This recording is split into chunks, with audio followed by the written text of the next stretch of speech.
Dağların qoynunda yerləşən Burzübənd kəndinin etimoloji mənası da elə hündür dağ anlamına gəlir.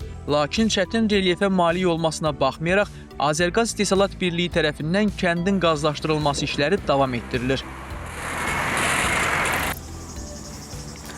Sokarın Azərqaz İstehsalat Birliyinin prioritetlərindən biri də təhlükəsiz əməkdir. Bu məqsədlə hər gün işə başlanmazdan öncə əməkdaşlara təhlükəsizlik barədə ətraflı məlumat verilir və təlimatlandırılırlar.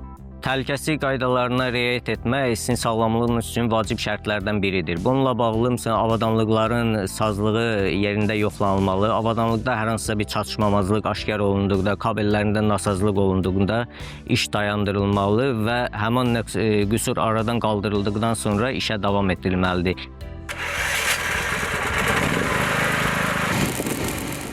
Layihə üzrə 44.000 paqon metrə yaxın müxtəlif diametrli daşıyıcı qaz xəttinin çəkilişi nəzərdə tutulub ki, bunun da artıq 30% icra edilib.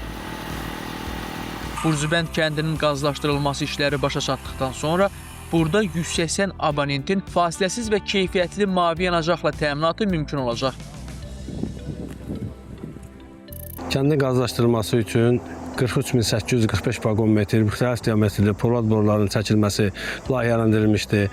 Hal-hazırda işlərin 25-26% icra olunubdur. Bütün sahələr üzrə işlər davam elətdirilir. Həm rəylənmə, həm qaynaq, həm dayaqların betonlanması, xəttlərin çəkilməsi ardıcıl olaraq davam elətdirilir. Astara rayonunun Vənəşkeş, bir də Burzübənd kəndləri eyni layihədədir bunlar. Bu daşıyıcı 159 mm-lik çəkilən qaz xətti hər iki kəndin daşıyıcısı hesab olunur. İşlərin ilin sonuna da yekunlaşdırılması planlaşdırılır.